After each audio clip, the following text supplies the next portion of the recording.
Today's tutorial is transferring your stitches from the body of your sweater onto smaller needles in order to do the ribbing. Now, ribbing stitch you do want to use on smaller needles because if you do them on the same size needles that you've done the body of your sweater, they will look out of proportion and they also have a tendency to roll. So I'm going to show you how to transfer this. The pattern I am using is the Flax Light Sweater by Tin Can Knits. However, the technique I'm going to show you can be applied to any sweater or cuff that you would use. So let's get started. I'm going to be transferring my stitches that are on the main part of my sweater. This would be the body or torso of my sweater. I've been using a US size 5.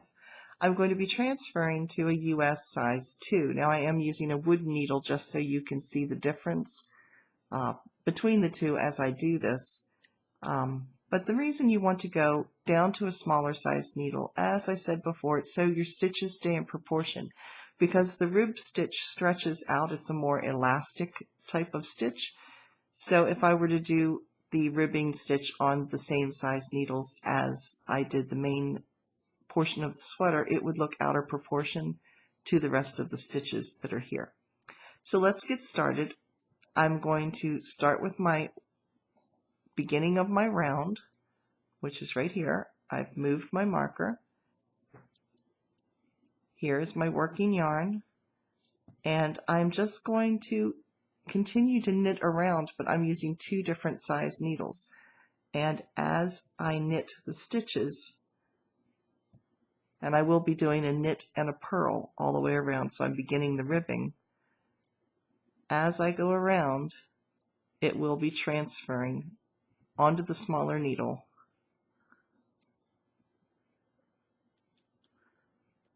So there's a purl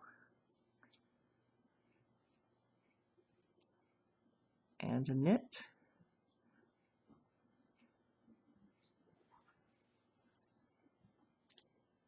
And you do want to snug these stitches up because you are coming from a larger size to a smaller. You just want to make sure it's not tight, but you just want to make it snug as you go around.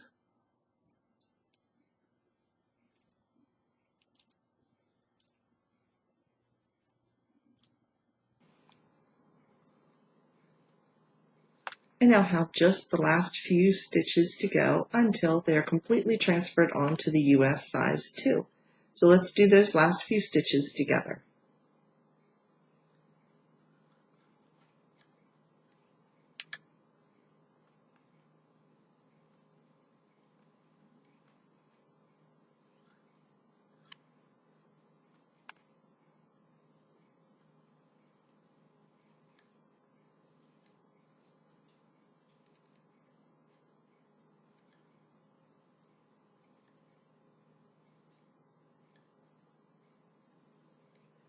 Okay, this is the last stitch right there. The size 5 needles are now completely off, and everything now has been transferred to the size 2 knitting needles. Now, this is what it looks like up close. You can see my knit and purl stitches. You're going to continue in the rib stitching, which means if it's a knitted stitch, you're going to knit it. If it's a purled stitch, you're going to purl. And you're going to continue this for 1 inch if you're making a child's sweater, 1.5 inches if you're making an adult sweater. After that, you will be binding your stitches off, and the torso portion of your sweater will be done. Next week's tutorial will be on picking up the stitches around the sleeves and beginning knitting on those. If you found this video helpful, please give me a thumbs up, and thank you again for watching.